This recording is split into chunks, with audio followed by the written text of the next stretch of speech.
15 अगस्त 1947 को भारत के आज़ाद होने के बाद हमारे सामने राष्ट्र निर्माण संबंधी कई गंभीर चुनौतियां मौजूद थीं।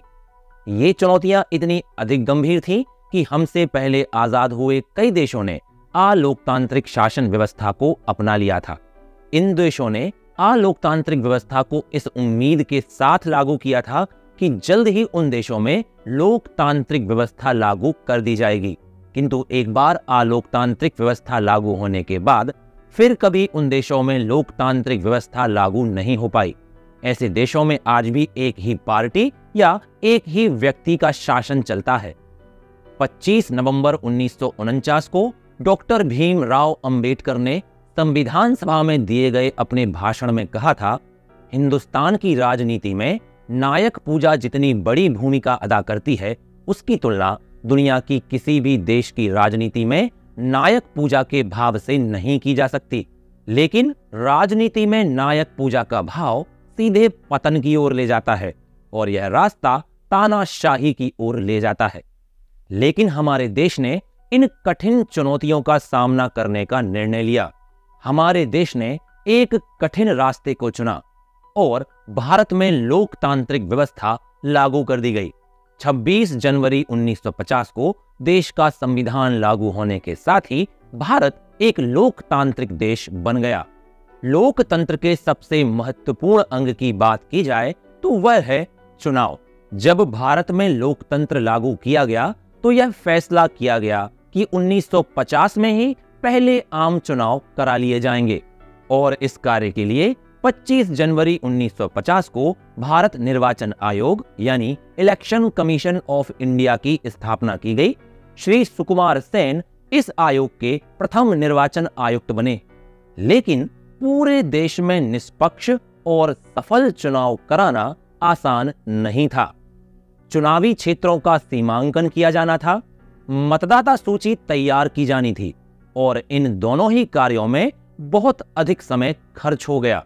मतदाता सूची का जब पहला प्रारूप जारी हुआ तो उसमें लगभग 40 लाख महिलाओं के नाम दर्ज नहीं हो पाए।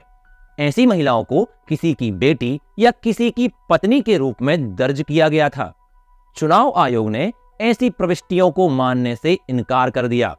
उन्होंने यह फैसला किया कि मतदाता सूची का पुनरावलोकन किया जाए और ऐसी प्रविष्टियों को हटा दिया जाए।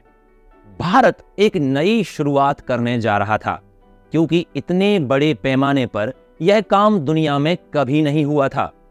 उस समय भारत में 17 करोड़ से अधिक मतदाता थे और सबसे बड़ी बात कि इनमें से 85% मतदाता निरक्षर थे। इन मतदाताओं को 3200 विधायक और 489 सांसद चुनने थे। यह वह समय था जब लोकतांत्रिक व्यवस्था केवल विकसित और धनी देशों में ही सफलतापूर्वक चल रही थी। इस समय तक यूरोप के बहुत सारे देशों में महिलाओं को मताधिकार का अधिकार नहीं था। ऐसे में भारत जैसे देश में चुनाव कराना एक जोखिम भरा कार्य था और इन चुनावों की सफलता ही भारत के लोकतंत्र का भविष्य निर्धारित करने वाली थी।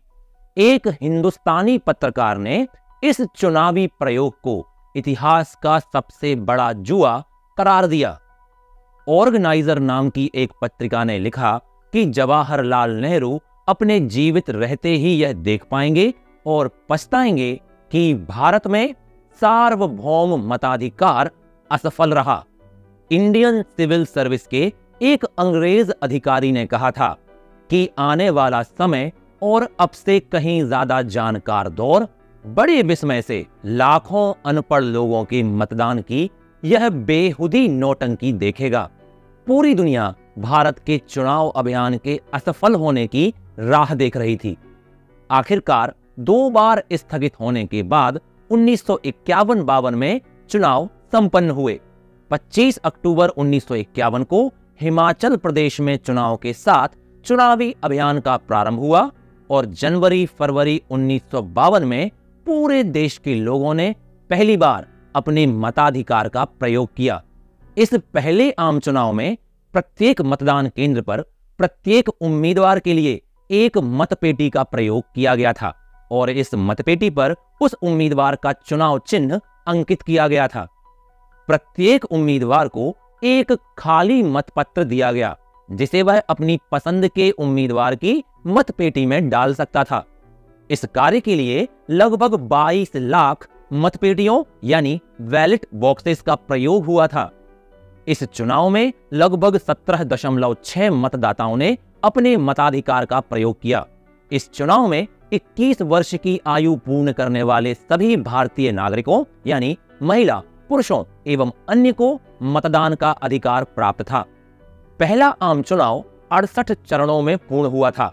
इस चुनाव को कराने के लिए लगभग 22 लाख पोलिंग बूथ बनाए गए थे और लगभग 28 लाख मतदान अधिकारियों की नियुक्ति की गई थी।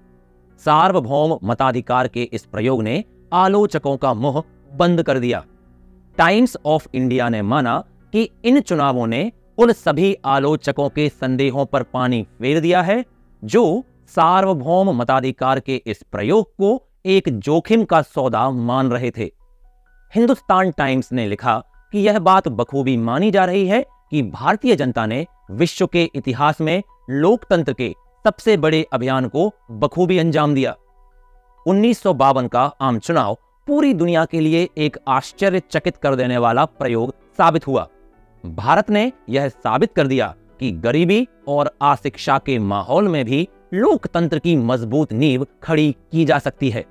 हम सबको यह समझना चाहिए कि हमारा एक वोट केवल हमारा अधिकार नहीं है, बल्कि यह भारत की अखंड संप्रभुता को भी प्रदर्शित करता है। भारत ने बहुत ही कठिन परिस्थितियों में लोकतांत्रिक शासन व्यवस्था को चुना और पूरी दुनिया ने भारत का लोहा माना। अब भारत के लोकतंत्र को सजीव रखना हमारे हाथों में है। इसीलिए हम सभी को अपने मताधिकार का प्रयोग अवश्य ही करना चाहिए। आज 25 जनवरी यानी राष्ट्रीय मतदाता दिवस के अवसर पर हम सब यह संकल्प करें कि हम अपना वोट अवश्य देंगे। ऐसे युवा जो 18 वर्ष की आयु पूर्ण कर चुके हैं और उनका नाम अभी तक मतदाता सूची में नहीं जुड़ा है, वो अपने क्षेत्र के बूथ लेवल ऑफिसर यानी BLO से संपर्क करके अपना नाम मतदाता सूची में जरूर जुड़वा लें और अगले चुनाव में वोट करके लोकतंत्र की विजय के साक्षी बने। मिलते हैं अगले वीडियो में एक और जानकारी के साथ। जय हिंद।